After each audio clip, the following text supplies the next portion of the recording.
Un cordial saludo a los seguidores del Pensamiento al Aire en Colombia y el mundo. En épocas de dificultad como la que atraviesa hoy Colombia, tenemos para conversar con él la presencia del señor viceministro de Agricultura, doctor Juan Gonzalo Botero. Un cordial saludo, doctor Botero. Para nosotros es un orgullo tenerlo aquí en esta tertulia del Pensamiento al Aire. Un saludo especial, doctor Antonio, a usted, a todos sus seguidores. No, de verdad que el orgullo es para mí estar hoy en el Pensamiento al Aire, por donde han pasado personajes tan importantes de Antioquia y del país. De verdad que créame que es un orgullo estar en su programa y valoro mucho esta invitación. Muchas gracias, doctor Botero. Voy a empezar y quiero que la opinión conozca un poquito del doctor Botero. Nacido en Medellín, pero criado en Magangué, del departamento de Bolívar. Allá su familia finquera tuvo su niñez y mucha parte de la juventud. Después estudió la ingeniería agrónoma en Costa Rica, en la Universidad de Costa Rica. Posteriormente se especializó en ciencias políticas. Ha sido varias veces funcionario público, la primera de ellas en el año 1999, en el mandato del doctor Andrés Pastrana, que ocupó también el Viceministerio de Desarrollo Agropecuario. De manera que, doctor Juan Gonzalo, cuénteles un poquito a nuestra audiencia de su historia tan bonita de vida. Yo soy hijo de Gonzalo y María Eugenia, dos ganaderos de Antioquia que llegaron a Magangué por sus padres, por mis abuelos Ricardo y José Joaquín. Ricardo y José Joaquín fueron arrieros paisas. Ellos llegaron en los años 50 a Magangué, compraron tierras en Magangué y se quedaron allá. Y por eso mi padre y mi madre, que son primos hermanos, usted sabe que en las familias antioqueñas se casaban mucho entre primos. Yo nací en Medellín, nací en la Clínica del Rosario, en la antigua Clínica del Rosario, allá en el centro de Medellín, y muy pequeño, de un mes me llevaron para Magangué, para la finca. Inclusive, pues hay anécdotas muy charras, doctor Antonio, es que en esa época no había luz. Y por ejemplo, cuando yo iba de vacaciones a Medellín, en las noches me quedaba viendo los focos. No le puedo creer. La luz para mí era increíble. Inclusive hasta muy viejito ya dormía con la luz prendida, doctor Antonio. Eso me quedó de la finca, dormía mucho con la luz prendida. Pero esa niñez de finca es muy bonita, uno criándose entre vacas, entre pavos, entre gallinas, esa niñez fue muy bonita. Después hice mi colegio en Sabaneta, en el gimnasio Los Alcázares, ahí en Sabaneta. La verdad es que Alcázares me dio disciplina, es un colegio con una disciplina en ese momento muy grande. Y me dio disciplina para enfrentar lo que venía, que era Costa Rica. Me fui muy joven para Costa Rica, tenía apenas 17 años y me fui para una universidad especial porque era una universidad que combinaba la práctica con la teoría. La ER, que fue la escuela donde yo estudié, Escuela de Agricultura de la Región Tropical Húmeda, que en inglés es ER, le dicen la Universidad de la Tierra, doctor Antonio. ¡Qué maravilla! Es una finca de 3.600 hectáreas, donde usted en la mañana está en el salón de clase, pero en la tarde puede estar en un potrero dando machete.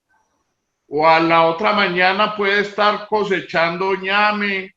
Pero le voy a interrumpir ahí para preguntarle, a ver, doctor Botero, cuando usted me muestra esa realidad tan importante de una universidad con 3.600 hectáreas y que todos practican y estudian. ¿Puede estar usted ordeñando o puede usted estar organizando cuadrillas de trabajadores, pero esa enseñanza teórica práctica, ¿cuánto nos serviría en Colombia? Yo visionaba, doctor Antonio, y miraba desde Costa Rica que en Colombia deberíamos tener una universidad de ese tipo, una universidad que combinara lo práctico con lo teórico. La verdad es que en Colombia tenemos 3 o 4 universidades de agronomía muy buenas, la Nacional de Bogotá, de Medellín, la Universidad de Caldas y la Universidad Católica. Son tal vez las 4 universidades, pero les falta lo que usted dice, que la gente se meta en el potrero, que la gente se meta en el cultivo, que la gente pueda tener una vaca para palparla. Eso nos tocaba a mí, doctor Antonio. Pues le cuento una anécdota. Cuando llegué el primer año de vacaciones a Medellín, le mostré las manos a mi mamá y eran llenas de callos. No, imagínense, mi mamá me dice: mijo, usted está estudiando para campesino. Y yo le contesté: mamá, antes de ser ministro hay que ser campesino. ¿Y quién iba a creer que hoy la vida me tenía a mí casi siendo ministro, casi llegando a ser ministro? Pues ya ha tenido 2 oportunidades, ¿no? Ya ha sido Sí, viceministro 2 veces, ya creo que le falta poquito para el ministerio, ¿no? sí, sí, doctor Antonio, desde muy joven, ya a los 21 años ya era secretario de Agricultura de Bolívar. Eh, ¿Quién iba a creer si no el más joven de los más jóvenes que ha habido? Y ahí en la Secretaría de Agricultura nos fue muy bien, doctor Antonio, y logramos empezar proyectos en Bolívar muy importantes. Un proyecto muy lindo que todavía sobrevive, que fue la siembra de palma de aceite con pequeños campesinos en el distrito de riego de María la Baja, con Carlos Murgas, con pequeños productores. Y después Carlos Murgas lo nombra el presidente Pastrana ministro de Agricultura. Y cuando a Carlos lo nombra el presidente Pastrana ministro, Carlos me llama y me dice: Botero, necesito que venga a ayudarme. Yo tenía escasos 22 años y le digo: pues ministro, listo. A mí me hacen una entrevista, doctor Antonio, esos famosos cazatalentos que existen por ahí. Y en una de las preguntas que me hacen, el tipo me dice: oiga, doctor Botero, ¿usted qué edad cree que debe tener para ser viceministro de Agricultura? Yo dije: este hombre me corchó, ¿yo qué le voy a decir? Y yo le contesté, le dije: hombre, yo no sé qué edad se debe tener. Yo lo que sí sé es que tengo la edad y la experiencia para ser viceministro en este momento. Y el hombre se rió. Y con eso se dio, y un 11 de mayo del 99, doctor Antonio, empezamos el primer viceministerio. Ese viceministerio, ahí también hicimos cositas muy importantes. ¿Cuánto duró ese viceministerio? Ese viceministerio duró 8 meses, doctor Antonio, porque en agosto Carlos Murga sale del ministerio y se lo dan a Rodrigo Villalba. Sí. Y desafortunadamente Rodrigo Villalba pues era un hombre más político y más liberal. El hombre hace una reestructuración y en esa reestructuración caemos, yo no sé si usted recuerda, al difunto Roberto Hoyos, expresidente de Augura. Claro. Roberto era viceministro también, era mi compañero. Y Roberto y yo, que nos llevábamos muy bien, no nos llevamos bien con Villalba, y Villalba nos deja por fuera del ministerio. Ese es el problema de la política muchas veces, ¿no? Sí, ese es el grave problema. Que no dejan terminar los procesos. Completamente, procesos que habíamos empezado, por ejemplo, doctor Antonio, y hoy que estoy en el ministerio, pues se dan cuenta de lo que uno hace. Imagínense, yo, por ejemplo, firmé el Acuerdo Nacional de los Lácteos, que todavía está vigente, el Acuerdo Nacional de los Cárnicos, que también está vigente, en una negociación muy dura me tocó, doctor Antonio, ser testigo del momento en que se liquida la Caja Agraria y se crea el Banco Agrario de Colombia, imagínense. Yo hago una negociación, se habían tomado las sedes del INCOR a nivel nacional. Primero va a negociar Roberto, que era mi compañero, y Roberto no puede negociar un lunes. Después va un director que se llamaba Luis Arango y tampoco puede negociar. El miércoles va el ministro Murgas al INCOR, a doctor Roberto, y tampoco puede negociar.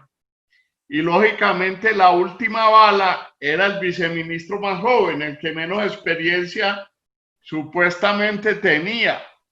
Y a las 5:30 de la mañana me llama el ministro Murgas y me dice: Boterito, él me decía así de cariño, sí, necesito que se vaya para el INCOR a negociar.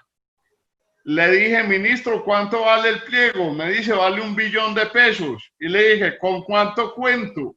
Y me dice: con nada. Ay. Bueno, listo, me voy para allá. Llegué al INCOR, a doctor Antonio. El gerente del INCOR era Rodrigo Villalba, por cierto. Y me dice: ¿y Murgas? Y le digo: no, Murgas no viene, el que va a negociar soy yo, dígale al sindicato. Fue y le dijo al sindicato, y el sindicato dijo: con Botero no negociamos. Y yo les dije: pues es lo que hay. Yo aquí me quedo, yo cancelé mi agenda, aquí tengo todo el día. A las 2:30 de la tarde, doctor Antonio, esos hombres aceptaron negociar conmigo.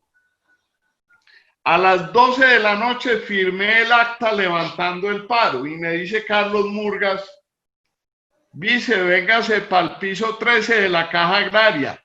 Me fui para allá, doctor Antonio. Estaba el ministro Murgas, su secretario privado, Juan B. Pérez Rubiano, que era el presidente de la Caja. Yo le entregué el acta a Murgas.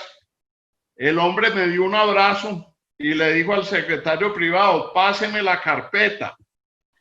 Sacó algo y lo firmó. Nos sentamos a hablar, doctor Antonio, él tenía un whisky ahí, eran las 1:30 de la mañana. Y le dijo al secretario: dígale a Jesús Bernal. Jesús Bernal era el presidente del sindicato de la Caja, doctor Antonio, que después fue senador por el Polo Democrático. ¿Así? Dígale que suba. El hombre subió, doctor Antonio. Empezamos a hablar, chuchu, un whisky, tan, hablando, y entre hablaba y hablaba, Murgas le dice y le hace así, y le muestra el papel y le dice: Chucho, ¿usted sabe qué es esto? Y Chucho le dice: no, ministro, ¿qué es eso? Y Murgas le responde: Chucho, se acabó la Caja Agraria. Ay. Eso, doctor Antonio, fue un silencio sepulcral. Ese hombre no sabía, como al minuto dijo: ¿cómo así, ministro? Y dice: este es el decreto de liquidación de la Caja Agraria y de reactivación del Banco Agrario de Colombia. Y mañana estoy en Cartagena lanzándolo con Juan Camilo Restrepo. Vea, doctor Antonio, ese hombre se puso como un tigre. Le dijo de todo a Carlos Murgas que lo iba a meter preso, que eso se caía, que aquí. Eso nunca se cayó, doctor Antonio. Hoy todavía la Caja está ahí, el banco está ahí, no se ha caído. Y a mí me tocó vivir ese momento de la historia tan duro, y sobre todo, ¿por qué fue importante? Porque el gobierno de Andrés Pastrana, doctor Antonio, era tan débil que no aguantaba 2 paros juntos. Y a él se le une la Caja y el INCOR, Pastrana se cae. Entonces, con la liquidación, con el levantamiento del paro del INCOR fue que lograron crear la Caja, imagínense. Qué maravilla, qué historias. Vámonos para un corte, doctor, y continuamos con esta historia bellísima del sector agropecuario en Colombia.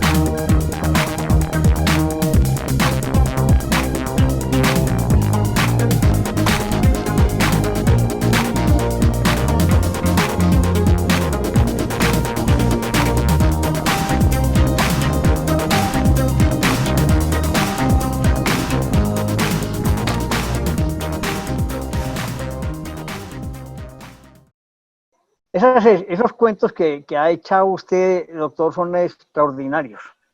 Pero también usted después de eso trabajó muchos años en Cor Magdalena y fue director también de esa entidad. ¿Qué desarrolló allá importante para toda esa zona de la costa atlántica? Sí, señor. Yo estuve 11 años largos en Cor Magdalena. Inclusive tuve varios directores antioqueños, el doctor Norberto Vélez, el doctor Horacio Arroyave, que hoy es directivo del Centro Democrático en Antioquia. Y los últimos 2 años fui director, doctor Antonio, y logramos, pues tuve los 8 años del gobierno Uribe como director, y logramos que en 8 años no se presentara ni un cierre para la navegación en el río Magdalena, doctor Antonio. Eso, Eso es bonito. Cuéntenos detalles, qué pasó, qué hicieron, dragados, qué hicieron para que eso funcionara. lo que usted dice, doctor Antonio, nosotros, por ejemplo, cuando llegamos, los dragados se contrataban por 3 meses. ¿Qué hicimos nosotros? Los dragados los contratábamos por 1 año.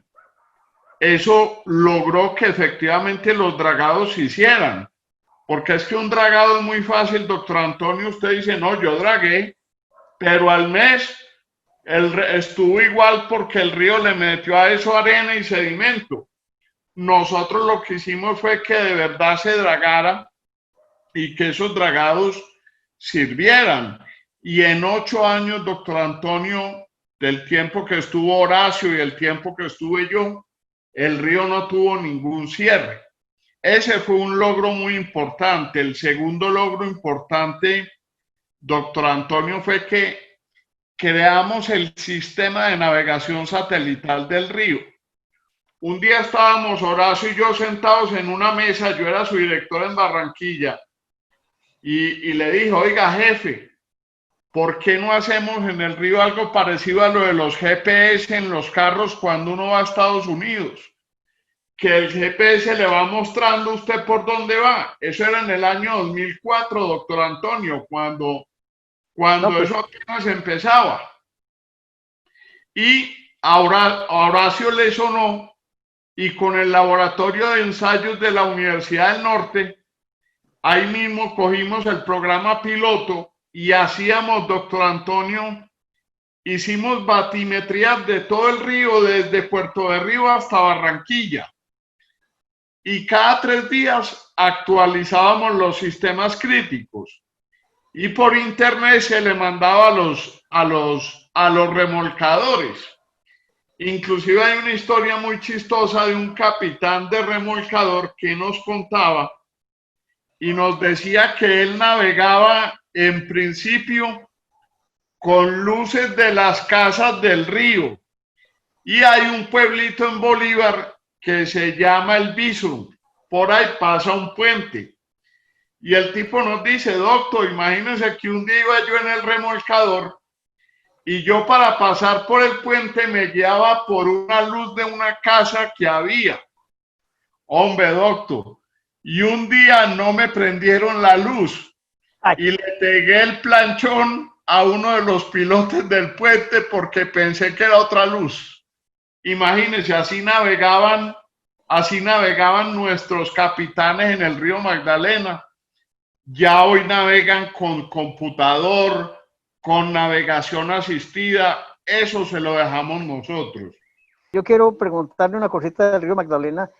Hoy el río sigue siendo navegable desde Dorada hasta Barranquilla, ¿o qué partes tiene todavía? No, imagínese, doctor Antonio, cuando nosotros estuvimos, el río era navegable desde Puerto de Río hasta Barranquilla. Hoy el río, con los problemas que tuvo la corporación en el gobierno Santos, descuidaron mucho el río y hoy solo es navegable desde Barranca hasta Barranquilla y Cartagena, pero con unos puntos muy críticos. Desafortunadamente, esa corporación, pues imagínense, cuando yo salí la dejé con 400.000 millones de presupuesto. Hoy en día el presupuesto de Cormandalena son escasos 60.000 millones de pesos. Hombre, Y es una desidia del dinero público. no, Y y lo otro, imagínense, yo manejaba Cormandalena con 44 personas. Me cuentan que creció tanto en el gobierno Santos la burocracia que hoy tiene más de 200. no, así imposible que las cosas funcionen. Es, Así es muy difícil. así es Y muy difícil. nosotros tuvimos dos logros muy importantes, doctor Antonio, y fue con el sistema de navegación satelital. Por Magdalena se ganó un premio nacional de ingeniería. Eso para una corporación de esos era impensable. Y el último logro, doctor Antonio, que es muy importante y para mí fue un orgullo, es que Cormandalena era la última entidad del Ministerio de Transporte en índices de corrupción. Eso lo mide Transparencia Colombia. En diciembre del 2010, cuando yo llevo terminando, Transparencia nos dio el premio porque pasamos al primer lugar en índices. Qué maravilla. Eso es que las cosas pueden funcionar, doctor, si hay gente de su talante con disciplina, con transparencia, haciendo las cosas. Sí, eso la verdad eso me dejó a mí una experiencia muy importante, porque lo que usted dice, hay que querer hacer las cosas y con disciplina y talante hacerlas. De ahí de Cormandalena, la salida no fue fácil, fue muy dura, porque yo fui el último funcionario del gobierno Uribe que salió del gobierno Santos. Entonces ya se puede imaginar la guerra que me hicieron para que yo saliera de esa corporación. Eso fueron 6 meses de dolores de cabeza, doctor Antonio. Fue dificilísimo. Inclusive, a mí inclusive me montaron un mundo de investigaciones inventadas que después, por ejemplo, todas se cerraban sin mérito. Imagínense, se cierra sin mérito, se cierra sin mérito. Pero el desgaste que fue eso para mi salud fue muy bravo, doctor Antonio. En esos años, pues a mí la discapacidad me aumentó bastante. Usted sabe que yo sufro una discapacidad y durante esos años la cosa se complicó por esa presión tan dura que sufrí del gobierno Santos. ¿Y el mismo presidente lo presionó o él no directamente se metió en ese tema? No, ahí me presionó mucho su ministro de Transporte, que fue el doctor Germán Cardona, y un director de Invías barranquillero, el doctor Carlos Rosado. Fueron presiones por todo lado muy duras de parte de ellos, y pues la verdad usaron hasta los medios de comunicación, que un día a mí mi hijo mayor me dijo: papi, ¿por qué te sacan todos los días en el periódico? Y yo le dije: hombre, papi, usted cálmese, esto es la política y yo no estoy haciendo nada malo. Pero cuando mi hijo me dijo eso, dije: no, esto hasta aquí, uno es mejor no seguir enredado y peleando porque esto va a afectar a mis hijos. Claro, Usted claro. sabe que cuando le tocan a uno los hijos, le tocan el alma. Sí. O sigue dando la batalla fuerte o mejor da un paso al costado para no complicar la vida, ¿no? Sí, entonces yo dije: no, yo voy a dar un paso al costado, y la verdad fue esa, di un paso al costado y me dediqué 2 años a los negocios propios, a las fincas mías y a estar con los hijos y la familia. Y en el 2013 volvió y se dio otra oportunidad de llegar a la empresa postal del estado, a 472 en la zona norte, y fui el gerente de 472 casi por 6 años y medio, Eh, doctor Antonio. bueno, entre otras cosas, ¿esa compañía funciona bien o no? ¿Qué nos puede contar hoy? ¿Qué está alejado usted de ella? Esa empresa está funcionando bien, la verdad es que ha tenido un crecimiento importante. Por ejemplo, en el caso de la Regional Norte, doctor Antonio, yo la cogí siendo la última regional del país. Esa regional vendía 3.000, 4.000 millones de pesos. Y cuando yo la solté hace un mes y medio, pues este año ya llevábamos ventas por 18.000 millones, imagínense. ¿Y quedó bien, quedó bien encargadita esa compañía?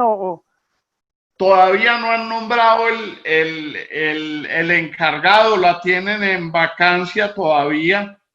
El presidente creo que es un tipo bueno, es un señor del Huila. Él y yo tuvimos algunas dificultades en algún momento, pero creo que es un tipo bueno y la empresa ahí va caminando poco a poco. Pero como le digo, en la Regional Norte hicimos un trabajo muy duro, muy duro, y aumentamos las ventas y aumentamos la eficiencia muchísimo. Yo la cogí con indicadores de tiempos de entrega del 40 y el 45% y la dejé cerca del 90%, imagínense. No, una maravilla, una maravilla. Y ahí también, porque a mí me ha gustado donde estoy, formarme. Cuando entré al sector público, hice mi especialización en estudios políticos y económicos. Y cuando estuve en 472 hice mi segunda especialización en un tema muy bonito que hoy me gusta mucho, logística de transporte internacional de mercancías, doctor Antonio. Eso es muy importante hoy. Sí, la hice en una universidad muy buena también, en la Universidad del Norte de Barranquilla. Y la verdad es que hoy la logística, hoy en día se aplica a todo. ¿La hizo virtualmente o la hizo presencial? No, la hice presencial. La hice presencial. Tuve profesores muy buenos, la verdad, en logística, del talante de Carlos González, que es un consultor muy importante aquí en Bogotá, y Rogelio Perilla, que es un consultor en comercio exterior muy bueno, doctor Antonio, y eso me aprendió y logré formarme mucho, ¿viste? Muy bien, vámonos para otro corte, doctor, y nos metemos a un tema que quiero llevarnos. Démosle.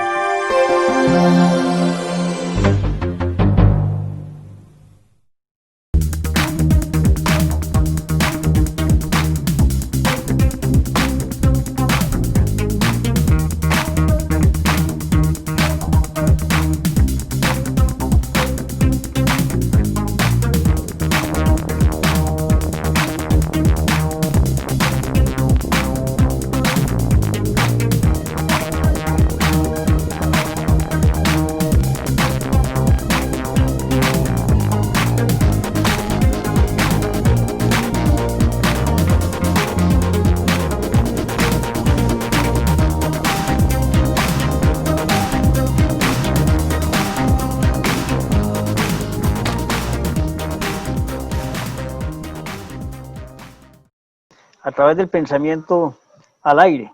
Y lo que hemos conversado con el embajador de China, en China, con España, que nos hemos ido moviendo por todos lados. A mí el tema que más me ha apasionado de todos estos es el tema agrario en Colombia. Unas tierras con mucha capacidad de poner a producir, miles de hectáreas vacías, miles de hectáreas sin cultivos.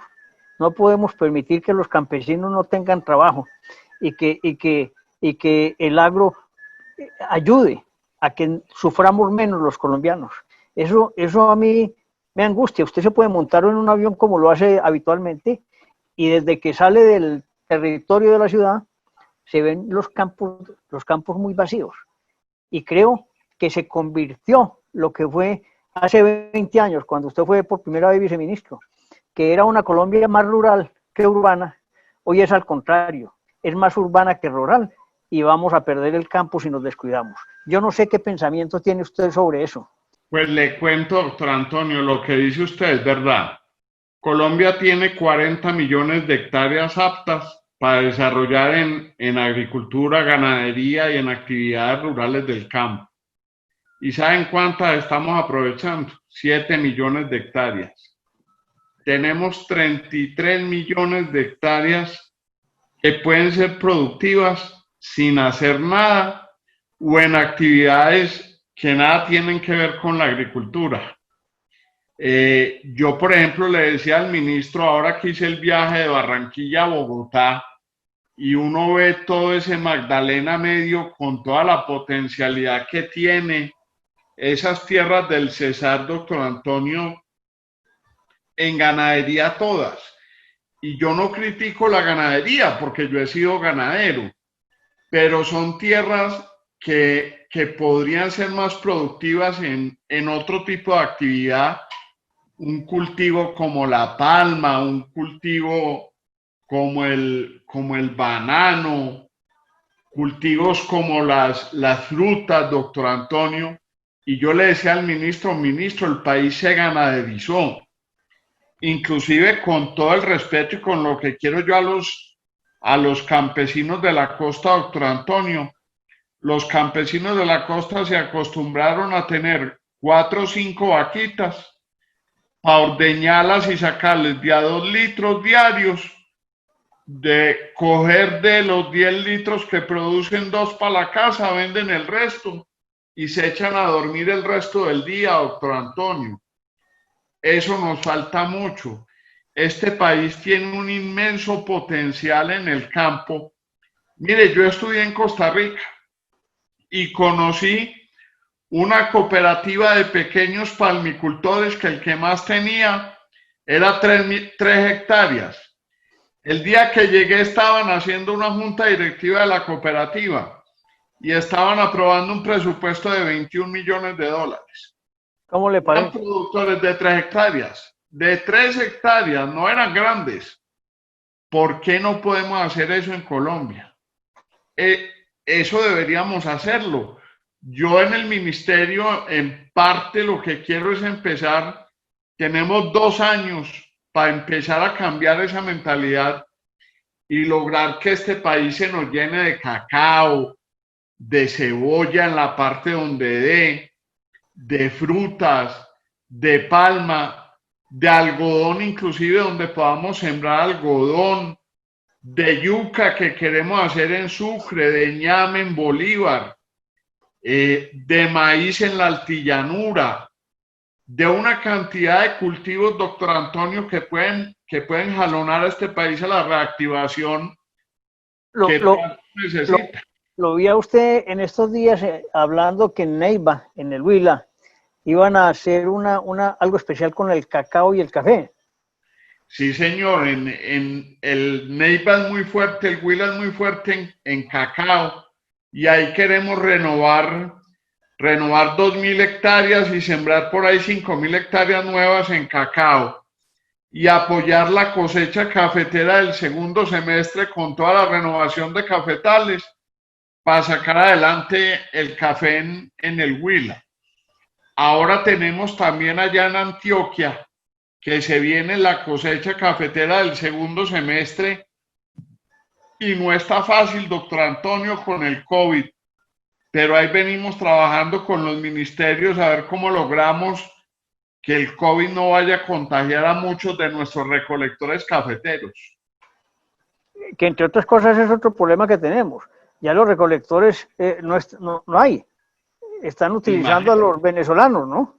Claro, imagínense, es que ese es otro de los problemas. Por ejemplo, hay que llevar a Antioquia, hablaba el secretario, mi amigo Rodolfo Correa, de que había que llevar cerca de 40.000 personas, movilizarlas para la cosecha cafetera. ¿Y cómo se movilizan si las vías están cerradas y el transporte intermunicipal no está? Ahí tenemos el reto de hacerlo directo con, por decirlo así, buses charter, ubicar a esa gente en unos campamentos y lograr que interactuando ellos solos no se nos vayan a contagiar. Ahí estamos trabajando con la federación, liderando eso. Es un reto muy duro para este segundo semestre. Hombre, ya que mienta al doctor Rodolfo Correa, a quien conozco también, y fue entrevistado por el Pensamiento al Aire cuando fue candidato a la gobernación.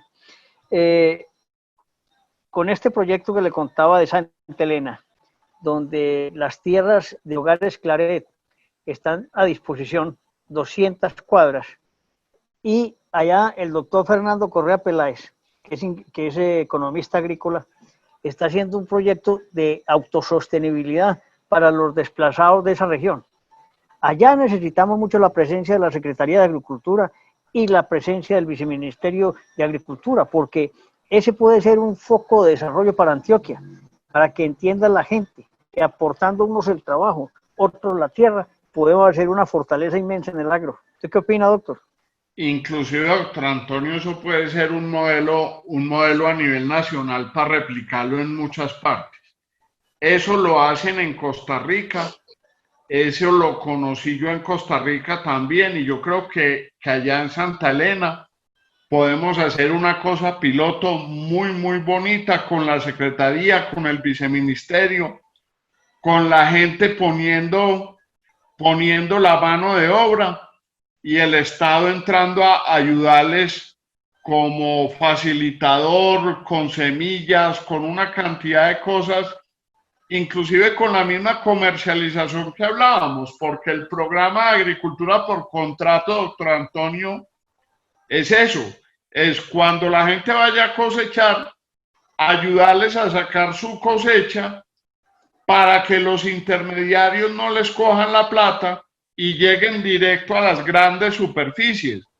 Con ese proyecto podemos hacer ese proyecto piloto. Pues sería una maravilla. Mañana mismo me pongo en contacto con Fernando Correa, con el gerente de la cooperativa de consumo que está comprándoles los productos y acaban de aprobar un estudio para buscar un centro de piloto de almacenamiento de los productos para que se puedan comercializar y desarrollar. Usted tiene otro proyecto que es el Campo Emprende y el Campo a un Clic. ¿Cómo son esos proyectos? El Campo Emprende, doctor Antonio, es un proyecto que busca llevar actividades alternativas a la agricultura. Yo no sé si usted se acuerda que anteriormente el campesino, además de su cultivo, tenía una tiendita en su casa. A eso le llamaban el comisariato del pueblo. Claro. Eso es lo que quiere el Campo Emprende, que jóvenes, las mujeres, coloquen ese tipo de negocios, el comisariato, la peluquería, la tienda del pueblo, un site de comunicaciones. Ese es el Campo Emprende. Y el Campo a un Clic, doctor Antonio, es una ilusión muy grande, es llevar tecnología a las zonas más apartadas de este país para que los campesinos en plataformas digitales ofrezcan sus productos. Ahí ya tenemos 8.000 productores afiliados que están ofreciendo sus productos en la plataforma. Inclusive con un amigo suyo tenemos un proyecto muy bonito, que es el doctor Luis Iván Arango. Con el doctor Luis Iván queremos llevar las bibliotecas digitales a las zonas rurales. Yo espero que ese proyecto podamos concretarlo de aquí a diciembre, porque inclusive, como lo dice Luis Iván, sin internet, doctor Antonio, los campesinos pueden tener educación y eso sería una maravilla en este país. No, pues sería estupendo. Y Luis Iván ha hecho un trabajo inmenso convenciendo de la importancia de las bibliotecas virtuales en Colombia.